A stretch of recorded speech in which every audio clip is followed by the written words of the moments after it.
Ouais, ben non, ben justement, donc tu parlais, tu étais dans un groupe, moi ça m'a marqué. T'étais dans les mecs comiques, puis tu dis que donc t'es pas capable, ben, ou t'aimes pas ça nécessairement écrire en groupe. Fait comment ça se passait au niveau de la création de ces numbers-là? Et ça, c'est très intéressant comme question. On avait vraiment, nous, développé cette façon-là de travailler. C'est-à-dire que si on prend la série Trois fois rien, où là, c'était vraiment des scénarios de télé, nous, on a toujours eu le même noyau central d'écriture. C'est-à-dire, nous trois, Jean-François Mercier, le gros cave qui a écrit Trois fois rien avec nous autres, mais aussi la série à sketch avant.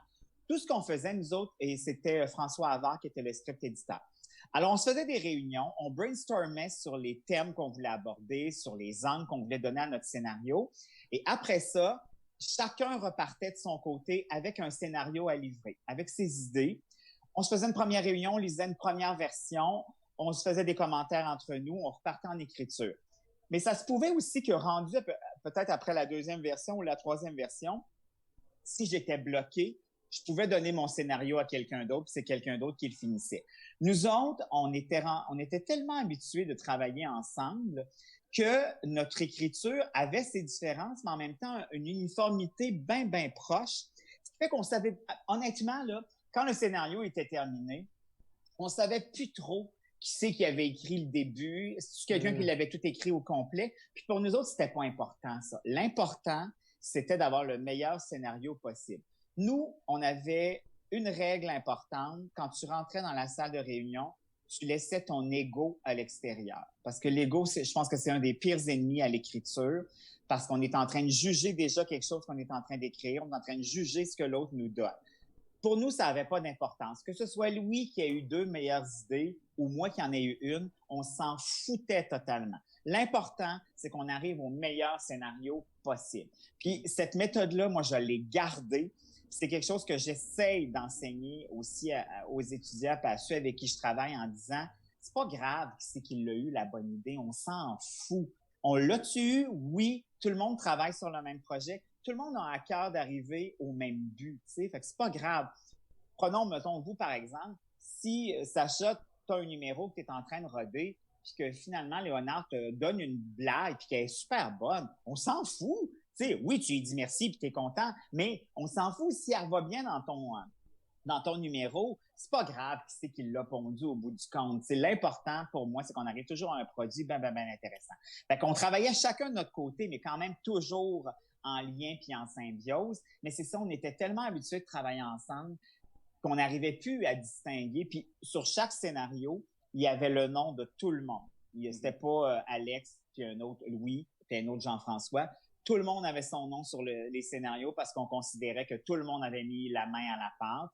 Puis quand un scénario était prêt d'être terminé, il y avait ce qu'on appelait la dernière ronde de repunchage. C'est-à-dire que là, on ajoutait seulement des punchs un peu partout. En fait, on en proposait. Puis François Havard décidait ou pas de les inclure dans les textes parce que c'était lui, le patron, c'est le script éditeur. Donc, c'est lui qui a le dernier mot.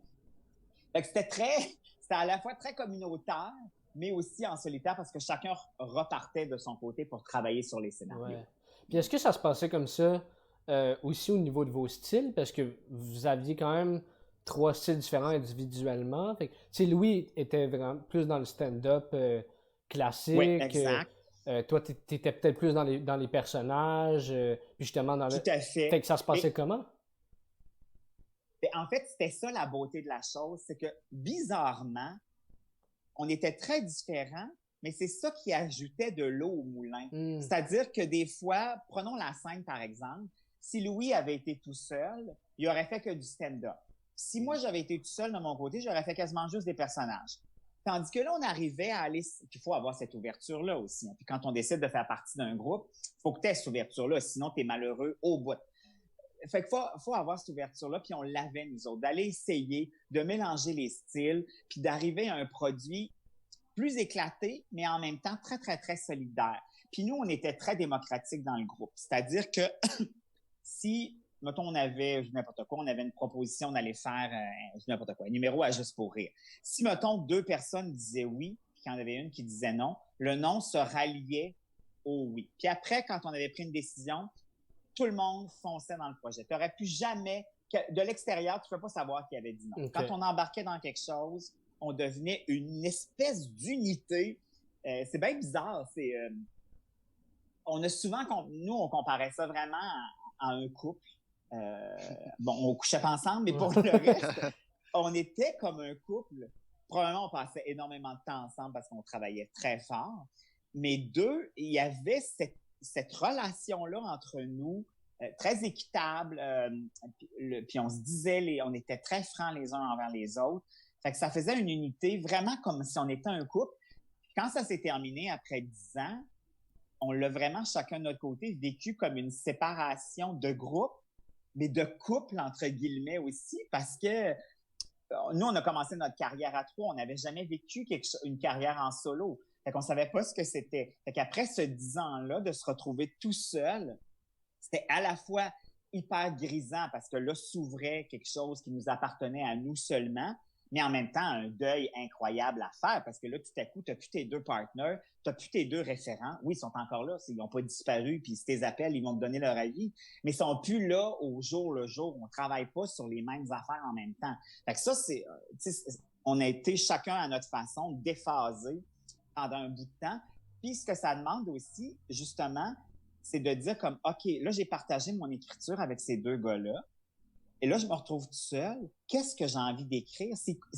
L'écriture toute seule d'Alex, elle ressemble à quoi? Fait que ça prend un temps avant de pouvoir, en tout cas, pour moi, je parlais pas pour les deux gars, je suis pas dans leur tête, là, mais pour moi, ça a pris vraiment un temps d'arrêt pour essayer de mettre ça en place dans ma tête de ce que moi, j'avais envie que ça ressemble mon humour en solo.